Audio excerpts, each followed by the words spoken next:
Hola, muy buenas noches.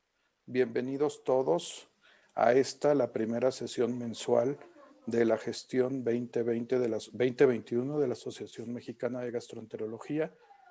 Soy el doctor Luis Deyó, secretario de la asociación.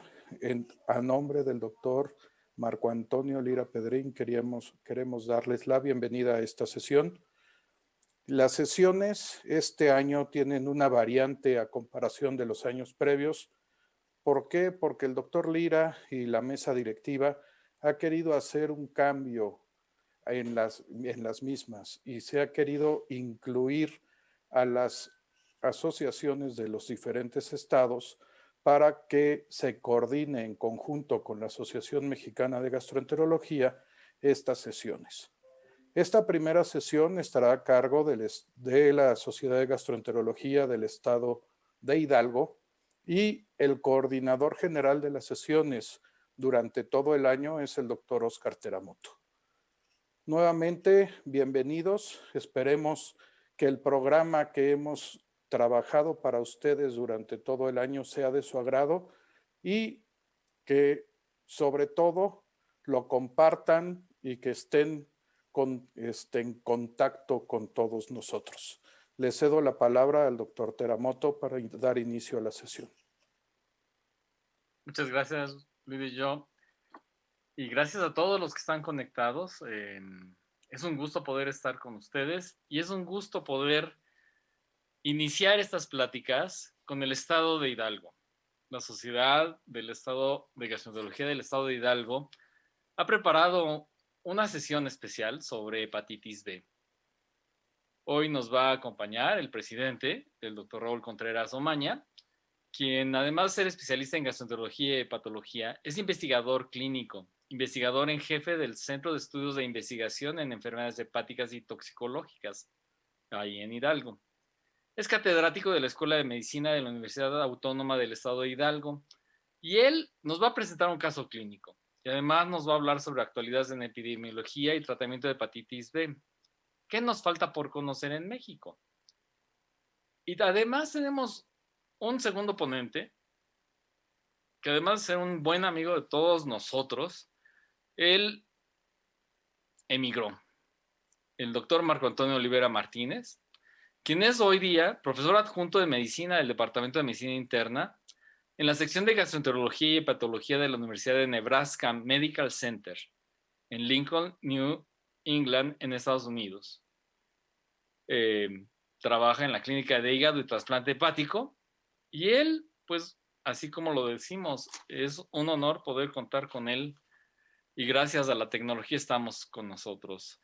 Y vamos a empezar con el doctor Raúl Contreras sin mayor preámbulo, sin antes decirles que hagan sus preguntas en el chat, se van a contestar. Sé que va a haber muchas, entonces pongan su nombre, pongan su correo, por si acaso no logramos completar todo esto en la sesión de preguntas y respuestas para que después amablemente el doctor Raúl Contreras y Marco Olivera puedan contestarles.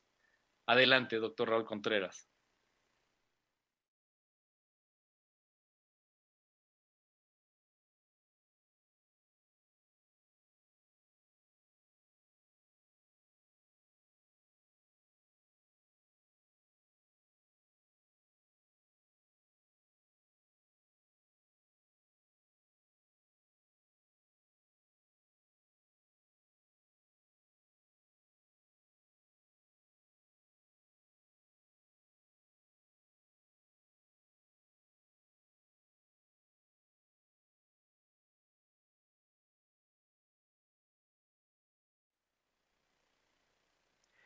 Hola, ¿qué tal? Muy buenas noches a todos.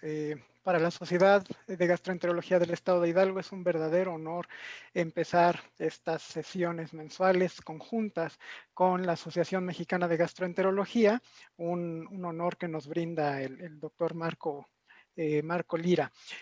También tanto a título personal como a título de la Sociedad de Gastroenterología del Estado de Hidalgo, queremos agradecer al doctor Olivera el aceptar nuestra invitación para participar con nosotros en este tema, que ahora me puedo congratular de decirle amigo y además maestro y uno de mis grandes ejemplos para haber iniciado el camino de la hepatología. Vamos a presentar un muy breve caso clínico y vamos a plantear dónde están los problemas de investigación en hepatitis B en México en estos momentos. Este es un caso clínico de hepatitis B como los que muchos de nosotros vemos todos los días. Este es un paciente masculino de 28 años, originario de Querétaro, es programador informático. Lo vi por primera vez en la consulta el día 20 de septiembre de 2019. Sin ningún antecedente personal de importancia, soltero, no toxicomanías, alcohol ocasional, deportista, juega tenis. El único antecedente que refiere fue un viaje a Río de Janeiro en diciembre de 2018, enviado por la empresa donde trabaja, y allá tuvo relaciones sexuales sin protección con una sexoservidora. Mayo de 2019, casi 6 meses después de este viaje, lo mandan a hacerse estudios de rutina, un check-up para el seguro de su empresa, y ahí encuentran que sus aminotransferasas están elevadas, encuentran que la ALT está en 275, que la AST está en 182, pero todo el resto del panel y todo el resto de estudios sale completamente normal. El médico de su aseguradora le dice que vale la pena que visite a un especialista para que vea qué está pasando, pero el paciente está completamente asintomático. Entonces, dice que sí, que va a ir al médico en cuanto pueda, pero en realidad deja pasar bastante tiempo porque él no cree que esté pasando nada serio. Acude con un médico hasta agosto, casi 4 meses después. Acude con un buen amigo que es cirujano general allá en Querétaro y le repiten los estudios. Y al ver las pruebas, le pide también un panel viral. Entonces, lo que él encuentra es que efectivamente las aminotransferasas siguen elevadas, la ALT en 268, la AST en 178, y en el panel de hepatitis resulta con antígeno de superficie para hepatitis B positivo, con antígeno E de hepatitis B positivo, con IgG para COR de hepatitis B positivo, para virus C el anti-C negativo, solamente sale positivo para IgG de hepatitis A, que hablaba de memoria remota, y el IgM para hepatitis A negativo. Y entonces es cuando le dice, ¿sabe qué? Esto ya no me corresponde a mí, le recomiendo que busque a alguien que vea hígado y nos lo refiere, y por ello lo vimos en septiembre. En septiembre yo le pido, le doy una cita en noviembre, 3 meses después, para ver el comportamiento del panel y para el comportamiento de las aminotransferasas. Regresa hasta enero, él sigue asintomático y sigue sin creer que esté enfermo, sigue sin creer que tenga un problema, entonces deja pasar 2 meses más, regresa a la consulta hasta enero de 2020 y aquí están las pruebas. Las aminotransferasas siguen en 245 y 201, el panel persiste con el antígeno de superficie positivo, el antígeno E positivo, la IgG para el COR positivo, y entonces regresa con la carga viral que le solicité en septiembre, que sale mayor a 45,000 copias. Y en ese momento es cuando ya por fin sale de la negación y acepta que está enfermo y se le puede dar el diagnóstico como tal de una hepatitis B crónica. Y se explica que necesita tratamiento. Lleva más de 6 meses con las pruebas de función hepática alteradas, ya está más que confirmado el panel en diferentes laboratorios, una carga viral confirmada, y entonces se decide en ese momento, en enero, inicio de tratamiento con entecavir. Le empezamos 0.5 miligramos por día. Esto es lo que ha pasado desde enero que empezamos tratamiento hasta la última cita que tuve con él hace un par de semanas. En enero de 2020 empezamos así, con las aminotransferasas arriba de 200, los antígenos positivos y la carga viral mayor a 45,000. En su control a los 3 meses en abril, las aminotransferasas ya habían bajado a un poquito menos de la mitad, la LT a 118, la ST a 95, persisten los antígenos positivos, todos, el de superficie, el E, el IgG core. Para esa cita de 3 meses no le pedí carga viral todavía de control. En la cita de los 6 meses, en julio, las aminotransferasas seguían bajando, a la LT en 65, la ST ya en 36, persisten todos los antígenos positivos, pero la carga viral de control ya sale indetectable. Esto 6 meses después, casi 7 meses después de iniciado el tratamiento con entecavir, la carga viral ya resulta indetectable, aunque con antígenos todavía positivos. Para el control de octubre, las aminotransferasas prácticamente normales, ALT de 33, AST de 29, y aquí encontramos en el panel de control que tuvo una cero conversión negativizando el antígeno E y desarrolló el anticuerpo anti-E. Sale positivo, aunque persiste con el antígeno de superficie, que sabemos que es el más difícil de eliminar, y el anticor IgG positivo, pero ya se lo convirtió casi 10 meses después de iniciado el tratamiento de antígeno E a anticuerpo anti-E. Y en su último control que tuvo hace un par de semanas con nosotros, las aminotransferasas siguen normales y el panel persiste prácticamente igual. El antígeno S sigue positivo, el anti-E sigue positivo, entonces efectivamente hizo la cero conversión, el antígeno E ya sale negativo, lo cual quiere decir que no hay replicación activa en este momento, y el anticor sigue positivo. Entonces, el plan con él, lo que estamos haciendo, es que vamos a mantener el tratamiento con entecavir mínimo un año más desde la cero conversión del anticuerpo anti-E para consolidar el tratamiento y entonces valorar si es candidato a suspender el tratamiento en ese momento, como ahora se maneja en algunas guías, o mantenerlo de manera indefinida. Hablando de lo que queda pendiente o de lo que podemos saber en México sobre la hepatitis B, si ustedes realizan una búsqueda en PubMed usando los términos hepatitis B y México, la búsqueda avanzada les va a arrojar 377 resultados, 377 publicaciones que combinan los términos hepatitis B y México. De esas 377 publicaciones, cuando quitamos todas las publicaciones que son artículos de revisión, que son estudios moleculares, que son solamente estudios de factores de riesgo, y dejamos solamente los estudios donde sí se hizo una búsqueda dirigida a la prevalencia en una población específica, donde se hicieron pruebas a una población específica para comprobar la prevalencia, solamente encontramos 50 estudios de esos 377 que corresponden a estudios de prevalencia en México que se han realizado desde 1982, el último en 2016. De esos 50 estudios de prevalencia vemos que la mayor parte son 13 estudios en donadores, lo cual es un sesgo grande porque sabemos que muchas de las personas que van a donar sangre, pues asumen que no tienen una patología y por lo tanto van a donar. Entonces ellos de entrada saben o sienten que no tienen un factor de riesgo para hepatitis y entonces esos estudios están un poco sesgados. Y sabemos ahora que al llenar el cuestionario un donador, si tiene algún factor, ya no se le acepta. Entonces, estos estudios con donadores pueden ser sesgados. Estudios en población general solamente existen 13 y me llama la atención que muchos de esos estudios son en niños menores de 12 años, un estudio muy grande, pero que solamente evaluó jóvenes de 10 a 25 años, 4 estudios en embarazadas para valorar el riesgo de transmisión vertical y 6 estudios en población abierta en diferentes poblaciones, principalmente rurales en diferentes zonas de México, algunos en el norte, algunos en el sur, con poblaciones no muy grandes, poblaciones más o menos pequeñas.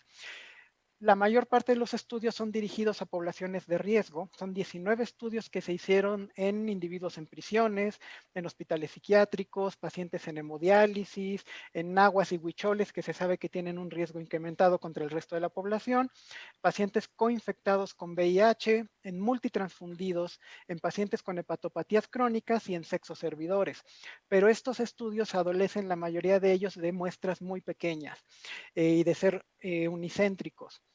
Y 5 estudios que se han llevado a cabo de prevalencia de antígenos en trabajadores de salud, algunos en el Estado de México, otros en Guadalajara, otros en el norte y solamente uno en el sur. Esto es lo que tenemos. pero nos llama la atención en la revisión que no hay estudios multicéntricos como tal, que hablen de cómo se está manejando la enfermedad. No hay reportes de los pacientes que están siendo tratados por hepatitis B en los diferentes centros hospitalarios de segundo o de tercer nivel, ni los que se han tratado previamente, ni los que se están tratando actualmente. Tampoco sabemos cuántos son los que están en tratamiento en los centros privados. Con qué se están tratando, por qué se les está tratando, cuáles fueron los criterios, cómo se han comportado. No tenemos una cifra exacta en que sepamos en todo el país cuántos pacientes con hepatitis B se están tratando, con qué se están tratando y cómo les está yendo. Cuántos eran cirróticos, si desarrollaron hepatocarcinoma con el tratamiento, eso no lo sabemos, no conocemos los desenlaces. Y tampoco sabemos si la población en tratamiento actual o en vigilancia hospitalaria se asemeja a los grupos estudiados. Platicando con muchos colegas, resulta que la mayor parte de los pacientes que están en tratamiento por hepatitis B en México se parecen mucho al del caso clínico que les presenté. Son hombres jóvenes entre los 20 y los 40 años, la mayoría de ellos con exposición sexual y algunos de ellos con uso de drogas intravenosas. Y si se fijan en toda la lista de estudios, ninguno de los estudios se asemeja a esta población. Entonces, creo que hemos dejado un poco de lado la hepatitis B en México. Faltan estudios grandes como los que se hicieron en hepatitis C, falta conocer más la población, falta actualizar las guías mexicanas y, sobre todo, nos falta hacer estudios multicéntricos, donde podamos saber quién está tratando qué en hepatitis B, con qué se están tratando y cómo les está yendo. Muchísimas gracias.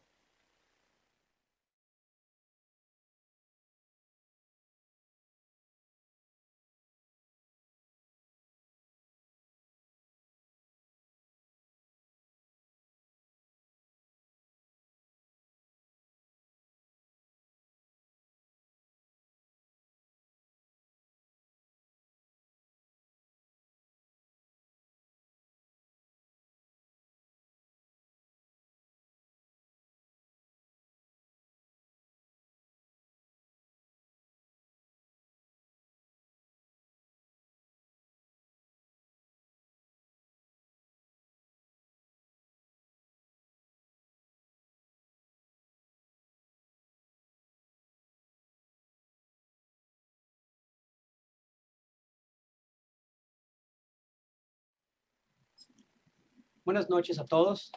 Primero que nada, mi nombre es Marco Antonio Olivera. Quiero agradecer la invitación al doctor Marco Lira Pedrín, a Raúl Contreras, a Oscar y a Luis por su presentación. La verdad es que estoy muy honrado. Para mí siempre es muy agradable colaborar con la Asociación Mexicana de Gastroenterología. Lo único que voy a extrañar esta vez son los pastes, pero voy a encargarle a Raúl que la próxima vez que nos veamos nos vayamos a tomar unos. En cuanto a mi presentación, tengo que hacer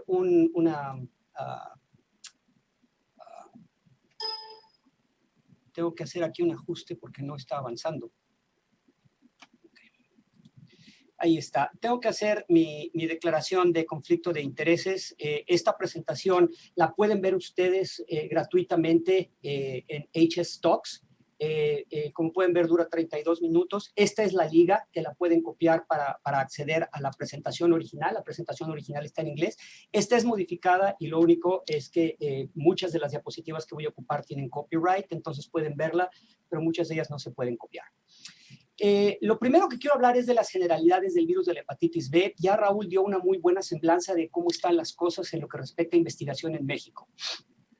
El virus de la hepatitis B es un virus hepatotropo y de los virus hepatotropos es el único que es un virus que está constituido por DNA, por lo tanto pertenece a la familia de los hepatnavirus. Todos los demás virus, el virus de la hepatitis A, el virus de la hepatitis C, el delta y el son virus RNA. Y este virus es un virus relativamente pequeño comparado, por ejemplo, con el virus de la hepatitis C. Tiene únicamente 3.2 kilobases en comparación con el virus de la hepatitis C, que tiene casi 10 kilobases. aminobases. Y tiene la peculiaridad de que puede integrar parte de su genoma en una forma que se llama DNA covalente cerrado y circular en el núcleo de los hepatocitos, y esta es una de las causas por las cuales esta enfermedad es una enfermedad que realmente no tiene una cura al momento actual. Si comparamos esto con los tratamientos que existen para hepatitis C que garantizan una cura, estamos un poquito por detrás de aquella infección. Existen 8 genotipos del virus de la hepatitis B y se designan con letras mayúsculas del alfabeto de la A a la J, y es capaz de producir antígenos, como los mencionó el doctor Contreras, el antígeno de superficie, el antígeno E. Estos dos pueden ser medidos en el suero del paciente. El antígeno core no se puede medir en el suero del paciente porque es propietario de la manifestación nuclear en el hepatocito, pero podemos ver los anticuerpos, como los mencionó, IgM e IgG. En el mundo existen 285 millones de individuos con infección crónica, y esta infección crónica precede al desarrollo de enfermedad crónica terminal como cirrosis, y la complicación que es más temida en estos individuos es el carcinoma hepatocelular, y en mucho tiene que ver este DNA circular cerrado y covalente, porque este DNA está insertado en el genoma del hepatocito y causa mutagénesis por inserción. Y desde luego la prevención es la vacuna recombinante que se encuentra ampliamente comercializada en el mundo. En cuanto al virus de la hepatitis B, hay otros seres vivos que pueden manifestar hepatitis B. Todos estos animales que ustedes ven aquí alrededor del cuerpo humano pueden manifestar la infección, tanto aguda como crónica. Y es muy importante señalar en este aspecto que el virus de la hepatitis B es un virus que se podría considerar como inmunomodulador. El virus de la hepatitis B no es como el virus de la gripa, que nos deja en inmunidad a largo plazo y puede relativamente jugar con nuestro sistema inmunológico. De hecho, el sistema inmunológico del hospedero, del huésped, juega un papel súper importante, ya sea en el aclaramiento viral o en el desarrollo de daño crónico. Hay individuos que se contagiarán y aclararán o depurarán el virus, y habrá otros que se infecten y van a desarrollar daño crónico. En este cartón pueden ustedes ver el genoma del virus y verán ustedes que tiene 4 marcos abiertos de lectura: S, P, X y C. Estos son genes que codifican diferentes proteínas. Por ejemplo, el marco abierto de lectura S codifica las proteínas de la envoltura viral, entre ellas el antígeno de superficie, y en las regiones pre-S1 y 2, esas son las que preceden al gen S, se sintetizan o se codifican el regulador del DNA cerrado, covalente y circular, y en la pre-S2 una secuencia de fusión viral que ayuda a la migración del virus. En el marco de lectura P se codifica la DNA polimerasa, que es una proteína terminal que va a hacer las veces también de transcriptasa reversa en el virus. El gen X codifica un promotor de polimerasa, lo que quiere decir que este gen es el que se estimula primero antes de que empiece la replicación viral y tiene otros efectos en la migración del virus de célula a célula. En el marco de lectura C o core se codifica el antígeno core y algunos componentes de la nucleocápside. En el área que se encuentra previa al core, o que se llama región pre-C o pre-core, se sintetiza el antígeno E. Como podrán ver ustedes en estos dos marcos de lectura, C y pre-C o core y pre-core, no existe algo que intervenga en el ensamblaje viral, pero tienen un papel muy importante en cómo se va a relacionar el virus con el sistema inmunológico del huésped. En este mapamundi pueden ustedes ver la distribución del virus de la hepatitis B. En las zonas rojas se considera de alta prevalencia, desde luego entre ellas parte de Brasil, que puede explicar precisamente el cuadro que presentó el doctor Raúl Contreras. En amarillo las zonas de prevalencia intermedia y en verde las zonas de prevalencia baja. Ahora bien, como lo estaba comentando, realmente no sabemos si México es una zona de prevalencia baja, dado que no existen estudios grandes que puedan demostrar este estatus. Es conveniente mencionar que 45% de los infectados en el mundo provienen de estas áreas de alta prevalencia, de las áreas rojas: China, Laos, Vietnam, la mayoría de Asia, África subsahariana, parte de Sudamérica, Groenlandia, Alaska y la parte más nórdica de Canadá. el 43% de los infectados vienen de otras áreas de prevalencia intermedia y únicamente 12% provienen de zonas de prevalencia baja. Ahora, ustedes comprenderán que la migración a nivel mundial hace que estas zonas se mezclen unas con otras. Lo que se vio, por ejemplo, en el año anterior es que el número de casos nuevos de hepatitis B, por lo menos en el área en donde yo trabajo, en Nebraska, disminuyó considerablemente porque disminuyó considerablemente la migración entre los continentes. Ahora bien, ¿cómo se transmite? Lo mencionó también el doctor Contreras, zonas de alta prevalencia tienen contagio vertical, la transmisión es vertical de madres a su descendencia, aunque estudios moleculares demuestran que no siempre se contagian estos individuos en el canal del parto, sino que pueden también contagiarse durante su primera infancia. En las zonas de prevalencia intermedia, como se había mencionado, la transfusión sanguínea, el uso de agujas reutilizadas o el uso de drogas intravenosas. Y en las zonas de baja prevalencia, esta es una enfermedad de transmisión sexual. Cabe mencionar que esto es 50 veces más infectante que el VIH, 10 veces más infectante que el virus de la hepatitis C, y el riesgo es mayor cuando se tiene contacto íntimo con un individuo que tiene antígeno E positivo. Esto quiere decir que el paciente el paciente va a adquirir la enfermedad de alguien que es, a su vez, que tiene infección inmunológicamente activa. Ahora bien, ¿qué sucede cuando adquirimos el virus de la hepatitis B? El virus de la hepatitis B va a penetrar en el hepatocito sin destruir a la célula en sí. Y lo que va a hacer es que una vez que ha penetrado, va a desencadenar reacciones inmunológicas, entre ellas el pareo de las células B con inmunoglobulinas, y a su vez va a estimular a las células presentadoras de antígeno para que produzcan el complejo mayor de histocompatibilidad clase 2, y este va a estimular la liberación de células CD4 al tiempo que también libera células CD8 y células T citotóxicas que van a estimular directamente al hepatocito, y otras células inflamatorias que también van a presentar antígeno van a producir citocinas que pueden, en primer lugar, estimular células asesinas naturales o las propias citocinas, tener toxicidad sobre la célula que está infectada. Entonces, va a haber tanto citotoxicidad directa por parte de células asesinas naturales como indirecta por parte de las citocinas. Y esto va a dar como resultado que la célula depure el virus por un lado, que sufra apoptosis o que sufra necrosis por el otro lado. El virus de la hepatitis B, entonces, como les dije yo, puede considerarse un virus inmunomodulador porque va a estimular la liberación de células, tanto CD4 como CD8, células citotóxicas y células asesinas naturales. Y como podrán inferir de esta cascada proinflamatoria que se acaba de desencadenar, el resultado es que las dos vías, tanto la innata como la adaptativa de la vía de la inmunidad, son las que van a ser disparadas. Ahora bien, ¿qué es lo que va a suceder con el virus? ¿Cómo va a penetrar en la célula? El virus va a penetrar en la célula, como dije yo, en una manera que no es tóxica a la célula per se. Y adentro va a sufrir un fenómeno que se conoce como uncoating. Esto es, se va a quitar el abrigo, se va a quitar el antígeno de superficie y las proteínas de la cápside para poder penetrar en el núcleo del hepatocito y hacer la transcripción del DNA ahí adentro. Al tiempo que hace esto, va a depositar parte de su material genético, el que ya les había yo comentado, cccDNA, y lo va a integrar en el DNA del hepatocito.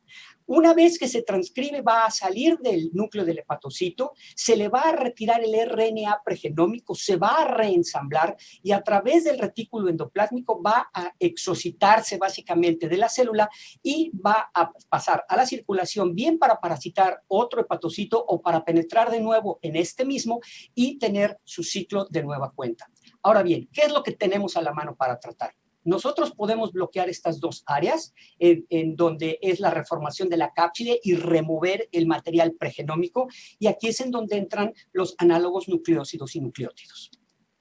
Pero aquí tenemos esta molécula a la que no podemos acceder todavía, pero que es una oportunidad que vamos a tener en el futuro para diseñar tratamientos en contra del virus de la hepatitis C. El otro lugar en donde también podemos participar en evitar la infección es en la entrada viral de la célula, y vamos a ver cuáles son los abordajes más nuevos en esto. Lo que sí es cierto es que desde el año 2019 en el Congreso Europeo que se llevó a cabo en Viena y en la reunión de la Asociación Americana para el Estudio de las Enfermedades Hepáticas de este año, se ha coincidido en que un tratamiento para la cura definitiva de este virus no está a la vista y esto probablemente va a tardar un tiempo que se puede considerar o que es considerable. Por otro lado, los medicamentos que se encuentran disponibles y las dosis a las cuales se deben administrar se encuentran en esta tabla. Yo resalté en amarillo tenofovir. Yo sé que en México es muy popular Entecavir. Nosotros utilizamos tenofovir. Hay dos formulaciones de tenofovir de las cuales voy a hablar. Y estos medicamentos son los que han demostrado tener o no tener resistencia viral en el uso a largo plazo. Por otro lado, el uso de análogos nucleósidos tiene un perfil de seguridad muy bueno. Son muy seguros de utilizar, tienen pocos efectos colaterales, también son muy fáciles de utilizar y son bien tolerados por el paciente. Por otro lado, el interferón pegilado alfa-2A es el que se utiliza en adultos, en menores de edad se utiliza el alfa-2B y se recomienda en aquellos individuos que tienen coinfección con virus de hepatitis delta y en aquellos que no tienen hepatitis delta y en quienes se utiliza interferón pegilado alfa-2A, es conveniente mencionar que los beneficios de la negativización del antígeno de E y el antígeno de superficie puede persistir hasta 3 años después de que se terminó el tratamiento. De todos estos tratamientos, el que se puede considerar que tiene un tratamiento que es finito es el interferón pegilado alfa-2A. Un poco más adelante vamos a hablar de por qué estos otros medicamentos, los inhibidores los análogos nucleósidos o nucleótidos, pueden tener un tratamiento finito, pero el riesgo de recaída de la enfermedad también existe. ¿Cuáles son las fases de la enfermedad? Y un poco las mencionó también el doctor Contreras. Tenemos una fase que se llama inmunoactiva, en donde el antígeno de superficie puede ser positivo o puede ser negativo. Y en estos casos se recomienda utilizar o el interferón pegilado, Entecavir, como él lo hizo, o tenofovir para disminuir el riesgo de complicaciones y la progresión de la enfermedad. Cuando la aminotransferasa, principalmente la ALT, se encuentra más de 2 veces por arriba de lo normal, o el paciente tiene una biopsia que muestra necroinflamación avanzada o fibrosis en estadios leves a moderados, el paciente debe recibir tratamiento. En cuanto a los individuos que tienen antígeno E negativo, si su DNA viral es de más de 2,000 unidades internacionales, deben continuar o deben iniciar tratamiento. Si es antígeno E positivo, la carga viral es diferente, tiene que ser mayor de 20,000. En aquellos individuos que tienen cirrosis y que su DNA es mayor a 2,000 unidades, no importa qué tan elevada esté la ALT, deben recibir tratamiento. Y únicamente, para reafirmar lo que estoy diciendo, cuando se tiene fase inmunoactiva con antígeno E negativo y la biopsia muestra necrosis avanzada y fibrosis, hay que continuar el tratamiento de forma indefinida, a diferencia de lo que se hace en otras circunstancias. Ahora bien, ¿qué se hace en la fase de inmunotolerancia? Cuando el antígeno E es positivo, pero las pruebas de función de hígado son normales y el DNA puede estar muy alto, puede tener miles o millones de unidades internacionales o de copias, pero la biopsia no tiene fibrosis y no hay inflamación, la Asociación para el Estudio de Enfermedades Hepáticas de los Estados Unidos no recomienda tratamiento. Ahora bien, resalté en rojo la parte que dice inmunotolerante, DNA alto y escasa inflamación, porque la nomenclatura va a cambiar en los próximos 2 años. Ya no vamos a decir fase inmunoactiva o fase inmunotolerante, sino que vamos a hablar de cómo está la replicación en esa fase de la enfermedad y cómo está la inflamación a nivel hepático. Y esto puede hacerse con biopsia hepática o con algunos marcadores no invasivos. Si la viremia es baja, como lo mencionó el doctor, en este individuo que vaya a tener menos de 2,000 unidades internacionales durante el tratamiento con el Entecavir o tenofovir, se debe continuar sin importar la alaninoaminotransferasa, pero si el paciente desarrolla anticuerpo anti-E, se debe dar una fase de consolidación, que es la que mencionó el doctor Contreras, que es de aproximadamente 1 año para decidir si se va a suspender el tratamiento.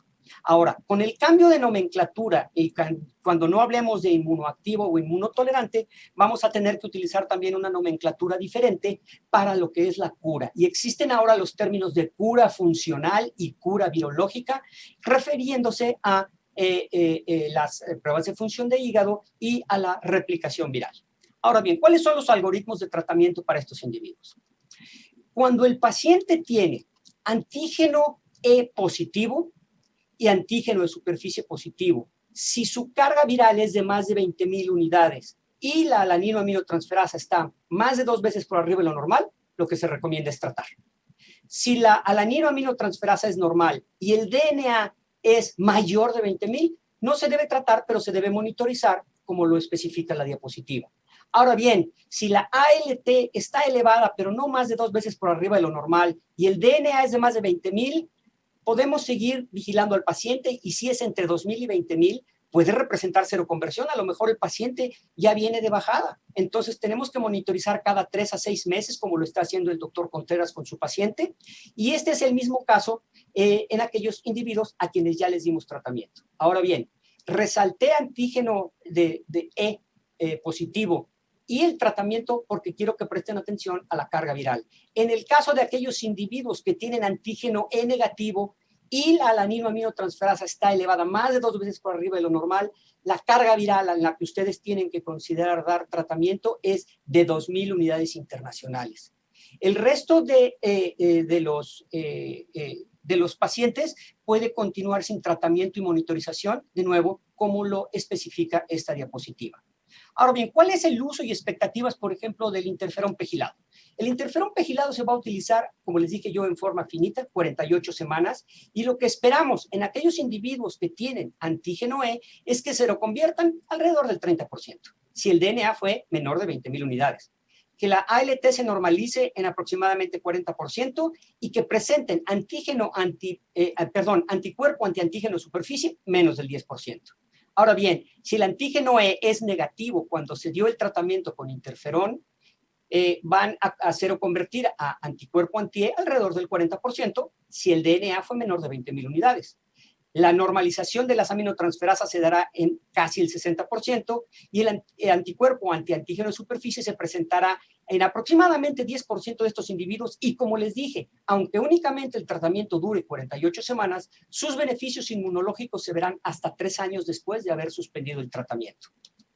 Estos son los tratamientos que están aprobados por la Administración de Drogas y Fármacos de los Estados Unidos. Yo les dije al principio que yo prefiero utilizar tenofovir por el perfil de carencia de resistencia viral, y existen 2 formulaciones, el disoproxil y tenofovir alafenamida. Las dosis que se utilizan una vez al día son 300 miligramos para el disoproxil, 25 miligramos para la alafenamida. El que preferimos nosotros para el disoproxil, la indicación es para evitar la transmisión vertical. Iniciamos en aquellas mujeres que están embarazadas y son positivas para hepatitis B, iniciamos el tratamiento entre la semana 28 y 30 con tenofovir disoproxil. Como les dije, los análogos nucleósidos inhiben la transcripción del RNA pregenómico y su conversión o su síntesis a DNA, y tienen un perfil de seguridad muy bueno. En el caso del tenofovir alafenamida es más estable en el plasma y tiene menos efectos renales y óseos. Por eso, en aquellos individuos que tienen hepatitis B y requieren trasplante renal, el medicamento que se utiliza es tenofovir alafenamida. Esta diapositiva no representa muchas de las cosas que yo quisiera platicar con ustedes, pero en virtud del tiempo, este artículo salió publicado en 2018, Nora Terrell lo publicó, y esta es la eficacia que tiene el tenofovir en su forma de disoproxil y alafenamida, suprimiendo la replicación viral en aquellos individuos con antígeno E positivo entre 73-76%, y en aquellos con antígeno E negativo arriba del 90%. Entonces, esta es otra de las razones por las cuales utilizamos nosotros tenofovir. En cuanto a la enfermedad inmunoactiva, hay factores que tienen ustedes que tomar en cuenta para decidir si van a tratar o no van a tratar el paciente. ¿Cuántas veces por arriba de lo normal está elevada la alaninoaminotransferasa? Y saber qué tan avanzada está la hepatopatía. pueden hacer biopsia o fibroscan o algunos de los otros estudios no invasivos, la carga viral que tenga el paciente, si es que el paciente es cirrótico o no. Si el paciente tiene más de 40 años, eso quiere decir que ha estado en contacto o sufriendo la enfermedad por más tiempo. Si hay una historia familiar de cirrosis y carcinoma hepatocelular, eso puede estar traduciendo que hay una transmisión vertical. Y la historia de tratamientos previos, como les dije, va a haber beneficio del tratamiento con interferón aún después de terminado el tratamiento, pero aquellos individuos que ya han sido tratados con análogos nucleósidos o nucleótidos, eso es un factor de riesgo para resistencia viral a estos medicamentos. Ahora, ¿qué hacer con el inmunoactivo que se lo convierte a antígeno anti-E con análogos nucleósidos? Suspender el tratamiento después del periodo de consolidación, que como les dije es de 12 meses, o la alternativa es tratar hasta que desaparezca el antígeno de superficie y aparezca el anticuerpo antiantígeno de superficie. En aquel inmunoactivo con antígeno E y cirrosis, se recomienda tratamiento indefinido. ¿Por qué? Porque es posible que este paciente al momento de que ustedes suspendan el tratamiento vaya a sufrir una descompensación de la enfermedad. Si se suspende el análogo nucleósido y el paciente no se descompensa, entonces tendremos que seguir monitorizándolo por 6 meses. La recomendación es por 24 meses, esto es 2 años, y después cada 3 meses por tiempo indefinido. ¿Qué hacer para hacer este seguimiento? Bueno, tenemos que ver si recurre la viremia, si la ALT continúa siendo normal o si se dispara hacia arriba, si el paciente se lo convierte en lo que se refiere al antígeno de superficie o si el paciente presenta una descompensación. En cuanto al individuo que es tratado durante la fase inmunoactiva con antígeno E negativo, ese tiene que recibir tratamiento por tiempo indefinido y nosotros tenemos que estar muy atentos a ver si el paciente tiene recaída viral o desarrolla resistencia. ¿En quién sí podemos suspender el tratamiento? En el que pierde el antígeno de superficie. ¿En quién no? Bueno, pues en aquel que no sea cirrótico y tenga el antígeno E negativo y la ALT esté normal, pero su DNA siga siendo positivo. En este paciente mejor no lo suspendemos. En cuanto a individuos que tienen fase inmunoactiva, los estudios comparativos no demuestran que haya superioridad de alguno de los medicamentos. Ya no les mostré más en la tabla de Noraterol, pero si ustedes vieron, Entecavir tiene más o menos la misma eficiencia, 5 o 6% menos, que no es estadísticamente significativo. En cuanto al interferón pegilado y tenofovir, Entecavir los preferimos por su falta de resistencia, como lo había yo ya mencionado en varias ocasiones, y si se requiere tratamiento finito, no voy a hacer alto en esto porque es lo mismo que ya les había yo mencionado para el tratamiento con interferón.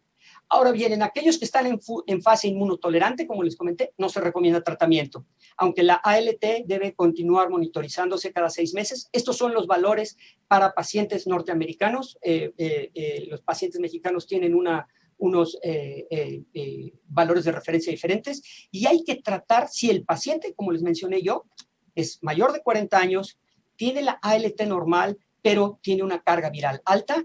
Si la biopsia que hagamos muestra actividad necroinflamatoria o cirrosis, y hay que excluir otras causas de hepatopatía. Esto implica, desde luego, que tenemos que hacer una biopsia hepática o algo similar. Bien, ahora, lo que quiero hacer de aquí en adelante es ver qué es lo que viene a futuro en el tratamiento de la hepatitis B. Para aquellos que hayan visitado o hayan leído sobre Berlín, esto se llama el Checkpoint Charlie. O sea, es un punto de revisión que era el tercer punto de revisión en el alfabeto de los Estados Unidos. Ellos van Alfa, Bravo, Charlie, Delta. Este era el tercer punto de revisión, el punto Charlie. Y estuvo vigente y funcional hasta 1989, cuando estos dos individuos, Gorbachev y Reagan, fueron sus inhibidores. Entonces, de lo que voy a hablar de aquí en adelante son de los inhibidores de puntos de control, pero no me refiero a puntos de control militares. Me voy a referir a puntos de control inmunológico, que son los que regulan las reacciones que las células inmunocompetentes van a tener cuando se les presentan ciertos estímulos, ciertos antígenos, ciertas infecciones. En este cartón que tienen aquí, tienen ustedes todos los inhibidores todos los puntos de control inmunológico. Como podrán ver, en verde están aquellos que tienen una señal estimuladora, aquellos que tienen una señal inhibitoria están en rojo, y de los que vamos a tener noticias probablemente muy pronto es de estos que están aquí. El punto de control de muerte programada, Program Death número 1 y su ligando, y el receptor de célula T cuando se une con el complejo mayor de histocompatibilidad manifestado en la superficie del macrófago. Y estamos hablando aquí de células T, pero estos puntos de control también tienen que ver con la proliferación de tumores. Entonces, algunos de estos puntos de control con actividades estimuladoras pueden llegar a permitir crecimientos tumorales. Aquellos que tienen actividades inhibitorias lo que van a hacer es que van a regular la homeostasis inmunológica para permitir que una de dos, o se combata una infección o se desarrolle una infección crónica. ¿Cuáles son los objetivos de los nuevos tratamientos? Primero voy a hablar de las vacunas. Las vacunas tienden a incrementar el número y la funcionalidad de las células T que van a ser específicas para combatir el virus de la hepatitis B. Y ustedes van a decir, bueno, pero ¿cómo hace eso la vacuna que está disponible? No, esta no es la vacuna que está disponible. De lo que estaríamos hablando en estas vacunas es de vacunas terapéuticas, de vacunas que van a modificar y van a funcionalizar al linfocito T para que combata al virus de la hepatitis B. Y esto se va a llevar a cabo a través de activación de las células presentadoras de antígeno, que van a estar cargadas naturalmente con antígenos de hepatitis B. Este va a ser la nueva vacuna. O sea, yo les voy a dar a los pacientes que tengan hepatitis B células que están ya manifestando inmunidad para hepatitis B, pero de tal manera que ellos puedan al mismo tiempo estimular su sistema inmunológico y producir células que vayan también a combatir la infección. Hay otra terapéutica que se llama transferencia adoptiva, y lo que hace es que utiliza células T específicas contra el virus de la hepatitis B. Y en mucho tiene que ver aquí la ingeniería celular, de la cual voy a hablar un poco más tarde, pero de lo que se trata aquí es de diseñar células T específicas que sean inmunes contra la hepatitis B, pero que al tiempo estimulen también células presentadoras de antígeno y otras células inmunocompetentes a que produzcan células que también combatan la hepatitis B. Y finalmente tengo a los inhibidores de punto de control, que como les había dicho son reguladores de homeostasis e inhiben la autoinmunidad, y también tienen vías estimuladoras e inhibitorias que mantienen, uno, la autotolerancia, regulan el tipo, la magnitud y duración de la respuesta inmune. Y esto es muy importante. Si nosotros vamos a diseñar células, la gran ventaja es que nosotros vamos a decir, bueno, yo quiero que únicamente manifiestes uno o dos de los puntos de control por 6 meses y que nada más produzcas células T citotóxicas específicas. A ese grado va la ingeniería celular en este momento. Ahora, dicho esto, es importante saber que también pueden promover el crecimiento tumoral, como se los dije. Entonces, esto es importante porque si nosotros no regulamos el tipo o permitimos que la duración de la respuesta inmune o la magnitud sean mayores a lo que nosotros requerimos para combatir la hepatitis B, podemos provocar crecimientos tumorales. Ahora, entre los nuevos tratamientos que hay para la hepatitis B, hay, como les mencioné, de dos tipos. Unos son para controlar la replicación viral y los otros son para regular la respuesta inmunológica de las células T. De esta opción podemos ver que podemos aumentar la respuesta de las células T específicas contra el virus, y esto podrá darse en algunos hepatocitos de algunos pacientes, o producir nuevas células T, como se los había mencionado, que sean específicas para el virus de la hepatitis B y que se puedan transferir al paciente o que el paciente mismo pueda generarlas en su médula ósea. En este brazo de la diapositiva están los inhibidores del punto de control, como les había yo mencionado, el anti-muerte programada de tipo 1 y su ligando, y el anticuerpo anti-linfocito citotóxico de tipo 4, junto con las vacunas terapéuticas. La idea es bloquear la muerte programada, y esto se ha dado ya automáticamente en tumores de pulmón, riñón y melanoma. No hay datos fehacientes en cuanto al tratamiento de virus de hepatitis B, pero lo que están haciendo, por lo menos los oncólogos en nuestro hospital, es que están manipulando las células para hacerlas inmunes a la hepatitis B o que manifiesten inmunidad contra la hepatitis B y se las infunden a los pacientes que tienen ciertas neoplasias hematológicas. Y en un momento vamos a ver, esto se llama las células TCAR, y en un momento les voy a demostrar cómo funcionan.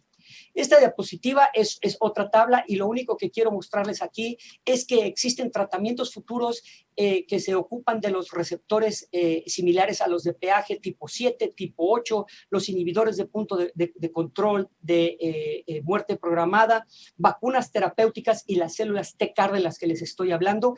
Y estos son los que marqué, los que resalté porque ya han sido utilizados en estudios preclínicos y clínicos.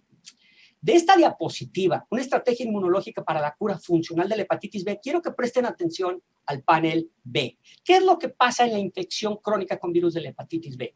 Las estrellitas anaranjadas que ven aquí es el virus de la hepatitis B y estas células que están básicamente nulificadas son células CD8 específicas para el virus de la hepatitis B y que están anuladas. Entonces, al no estar actuando y haber una disminución en el número de ellas, se permite que el virus prolifere e infecte muchos hepatocitos.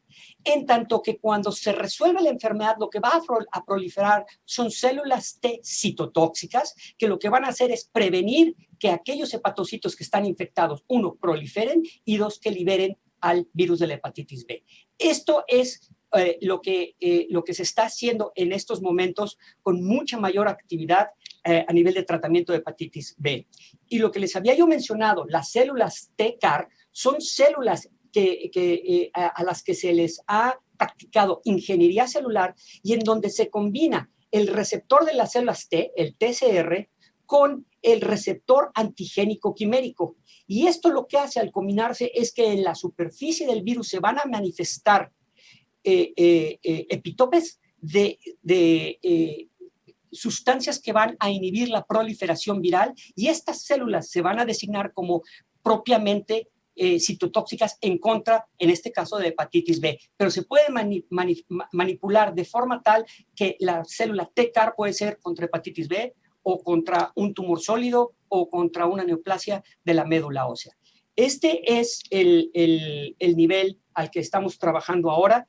El futuro depende precisamente de que se manejen estas cosas.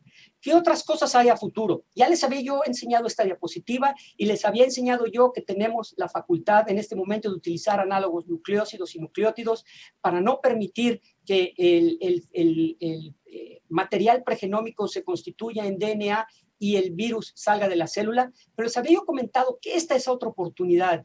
El DNA circular covalente y cerrado se tiene que inhibir para evitar que haya mutagénesis por inserción y evitar que las infecciones crónicas se queden en el núcleo del hepatocito.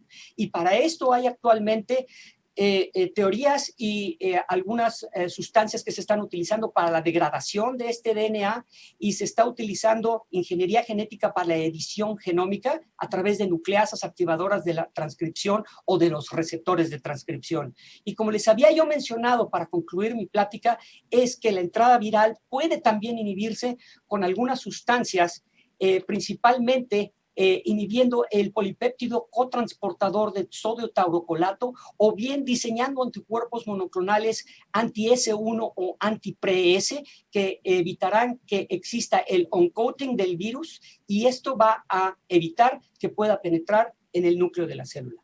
Esto es lo que hay a futuro y con esto quiero terminar mi plática. Muchas gracias.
Pues bien, ha sido una sesión bastante interesante y así lo han demostrado también las preguntas que tenemos en línea. Hay varias en donde vamos a empezar con una que nos hacen de Puebla. ¿Hay algún estudio reciente donde se demuestre la epidemiología de infección por hepatitis B en recién nacidos de madres positivas? ¿Qué sabemos actualmente sobre su incidencia? Ok. De hecho, en la búsqueda que estuvimos haciendo, no hay algún estudio de prevalencia o de detección de hijos de madres infectadas. Sí hay muchos estudios de factores de riesgo en mujeres embarazadas, pero no hay alguno de detección de transmisión vertical en México. Estuvimos platicando con algunos colegas epidemiólogos aquí en Hidalgo.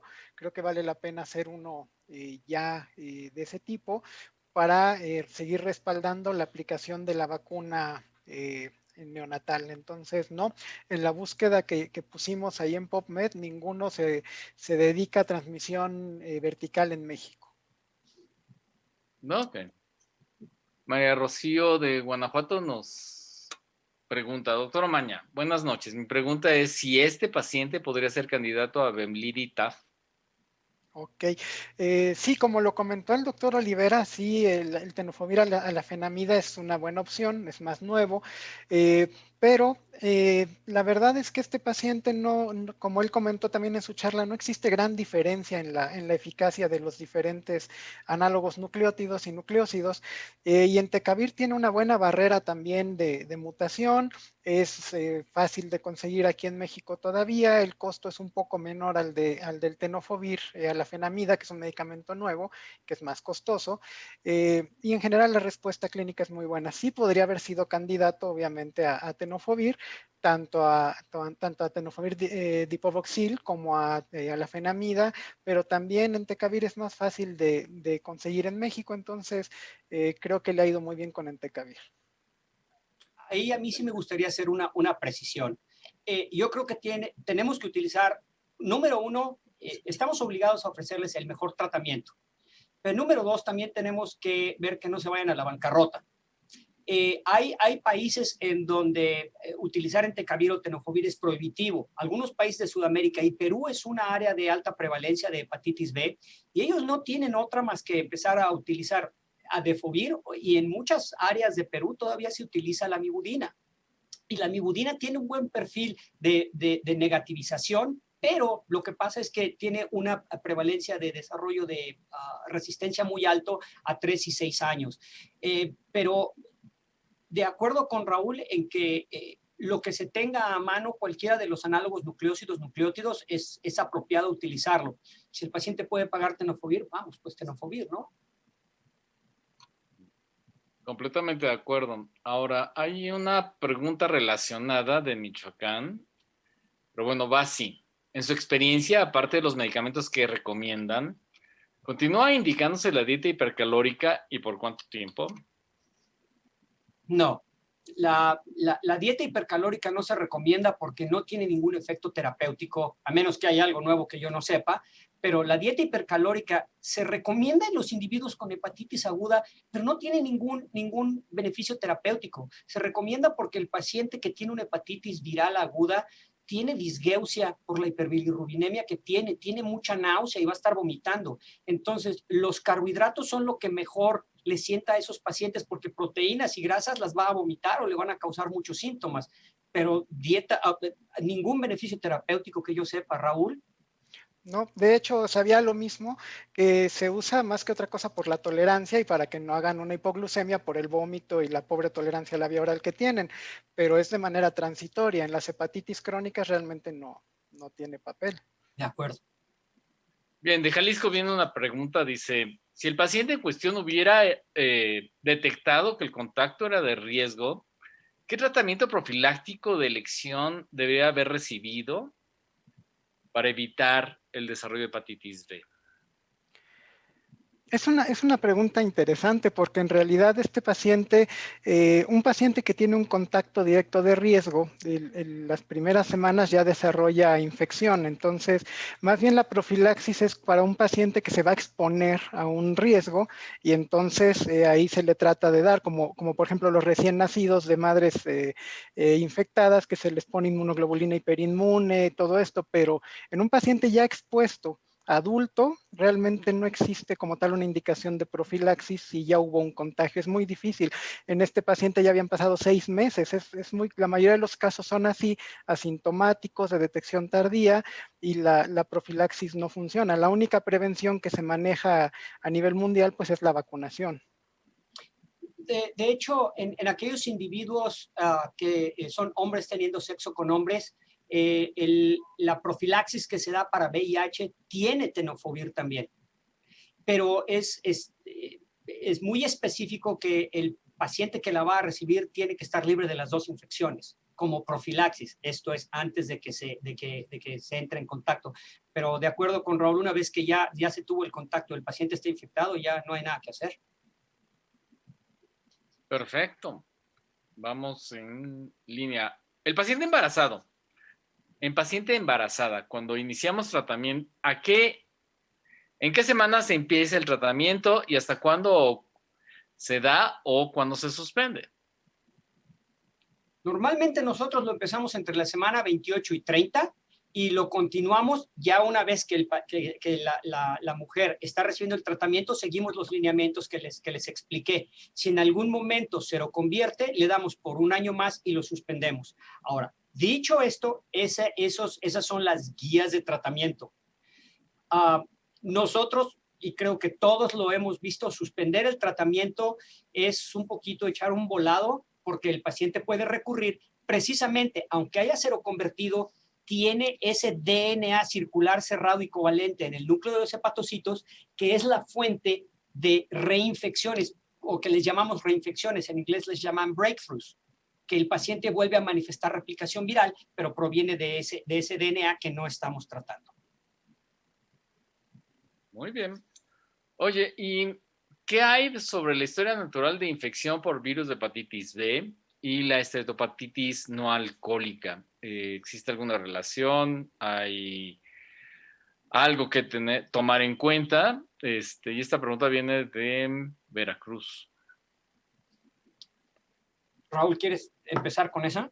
Sí, doctor. De hecho, sí hay estudios. Se han publicado algunos estudios. Salió hace poquito uno en Hepatology y hace un año más o menos salió uno en el Journal of Hepatology, en el europeo, que dice que los pacientes con esteatosis, bueno, más bien con enfermedad grasa hepática metabólica, sí tienen un peor pronóstico cuando tienen además infección por hepatitis B crónica que aquellos que no tienen enfermedad grasa. Fibrosan más rápido y tienen un curso más agresivo de la enfermedad. Tal vez por los dos mecanismos combinados de daño, pero sí cada vez hay más publicaciones que demuestran que un paciente con hígado graso, que además tiene infección crónica por virus B, fibrosa más rápido que aquel que no tiene enfermedad metabólica hepática. Yo voy a contestar desde otra perspectiva. Y probablemente quien preguntó lo está comparando porque hay ciertos genotipos de hepatitis C que cursan con mayor infiltración grasa por actividad propia del virus. En el caso del virus de la hepatitis B, no es así. El virus de la hepatitis B, ninguno de sus genotipos tiene la capacidad de causar más infiltración grasa del hígado. Entonces, como dice Raúl, esto viene que alguien que tenga infiltración grasa o esteatohepatitis no alcohólica y aparte le dé hepatitis B, pues ya es que lo chamaquearon en Brasil. Definitivamente. A ver, te mandan muchas felicitaciones desde Michoacán, el doctor Francisco Esquivel. Hombre, Paco, muchísimas gracias también. Un abrazo. Y te pregunta, ¿cuál sería la estrategia de manejo en el paciente con virus de hepatitis B y hepatocarcinoma? Ese es muy interesante. Bueno, depende de dónde esté localizado el carcinoma hepatocelular, depende de qué tamaño tenga. Si tú me preguntas sobre un paciente que tiene enfermedad inmunoactiva y que aparte tiene carcinoma hepatocelular, número 1, empiezo con el tratamiento con algún análogo nucleócido. Segundo, veo si el tumor está dentro de los criterios de Milán para darle tratamiento, bien sea percutáneo o intravascular, y ese paciente inmediatamente trato de que continúe con el tratamiento con análogo nucleócido, llevarlo a una fase no replicativa de la enfermedad y trasplantarlo. Excelente. Y aquí hay otra oncológica. Esta sí es de la Ciudad de México y dice, muchas gracias por la información. En pacientes oncológicos y o con enfermedad renal crónica, en quienes se realiza pruebas de detección de virus de hepatitis B previo a inicio de quimioterapia y o diálisis, ¿qué tratamiento se recomienda? ¿Cuál es el manejo recomendado en coinfección de virus de... Bueno, y esta es otra. ¿Qué tratamiento se recomienda antes, durante el tratamiento oncológico o de diálisis? De hecho, el doctor, de hecho, el doctor Olivera lo comentó. En estos casos, una excelente opción es tenofovir alafenamida en ambos casos. Lo recomendado en estos casos, y eso ya está publicado desde hace como 10 años, un paciente que va a iniciar, todos los estudios empezaron con rituximab, y el paciente que iba a iniciar rituximab y que salía positivo, se le daba tratamiento antiviral. Los primeros estudios eran con lamivudina, ahora la recomendación es tenofovir alafenamida. Y las metas de tratamiento son las mismas, tratar de llevar al paciente a un estado no replicativo para poder llevar a cabo el tratamiento. En ambos casos sería el de elección. Ahora, el tratamiento debe continuarse por todo el tiempo que vaya a durar la inmunosupresión. Así es. Paciente renal en diálisis, o paciente renal candidato a trasplante, o paciente renal trasplantado, o paciente con cáncer, después de quimioterapia van a estar permanentemente inmunosuprimidos. Esos pacientes tienen que continuar el tratamiento que le hayas empezado ininterrumpidamente. Bien, y la segunda pregunta que estaba ahí en relación es, ¿cuál es el manejo recomendado en coinfección de virus de hepatitis B e infección por HIV? Tenofovir para virus de hepatitis B, y después cualquier tratamiento de HAART para el VIH. De hecho, muchos de los tratamientos para VIH tienen tenofovir como parte de los medicamentos que utilizan. Sí, de hecho, casi todas las guías internacionales de VIH recomiendan buscar desde el principio la coinfección, y si está coinfectado, buscar desde el inicio también un esquema que incluya tenofovir para cubrir ambas infecciones. Bueno, y aquí hay otra pregunta que dice así, buenas noches, ¿recomiendan vacuna contra hepatitis B en adultos jóvenes que no han recibido esta vacuna en etapa pediátrica? Esta es una pregunta de Hidalgo. Sí. Ya, esa no tiene mayor explicación, sí. Y luego, ¿qué hay en la actualidad del uso de la globulina hiperinmune y la aplicación de la vacuna contra hepatitis B en el neonato que es portador de antígeno de superficie? Esa la acaba de contestar Raúl. Sí. En los neonatos se da la gamaglobulina hiperinmune y la vacunación.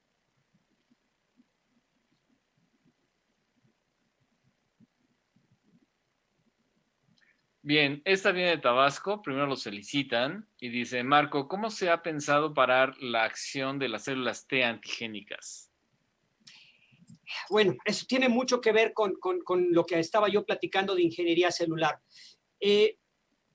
La tecnología existe, es extremadamente difícil. Hacer células T-CAR es bastante complicado, porque lo que se tiene que programar precisamente es cuánto tiempo va a durar la acción de esa célula.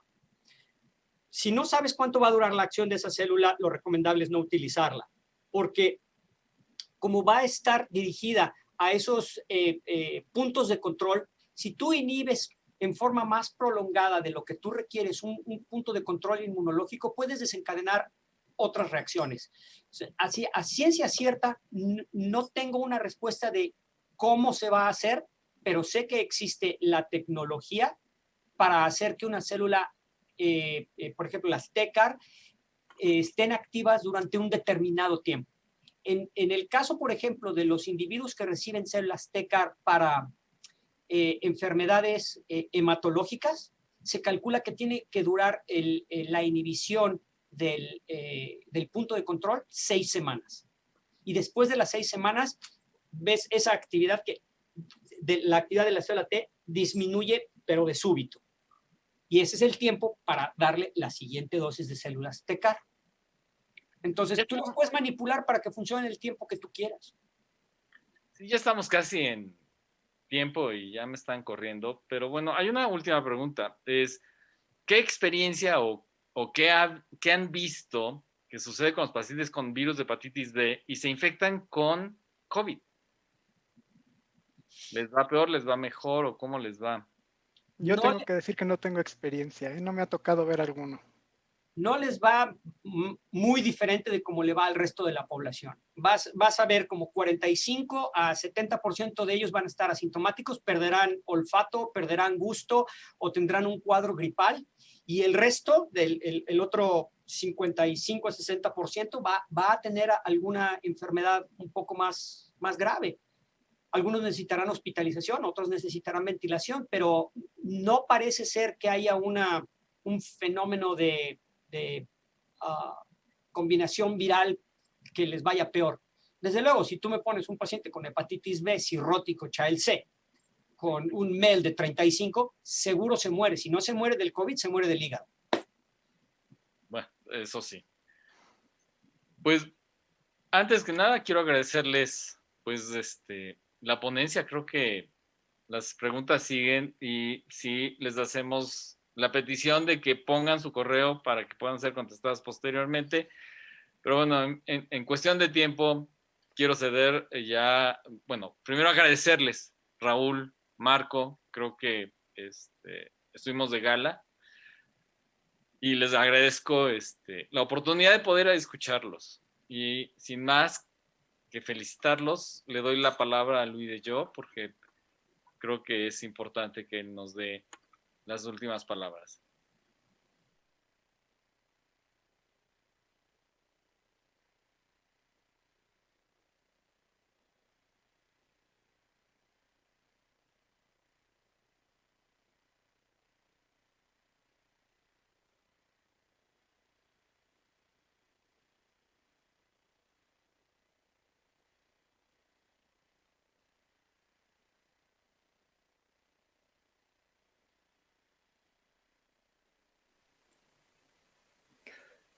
La Asociación Mexicana de Gastroenterología agradece a todos su presencia.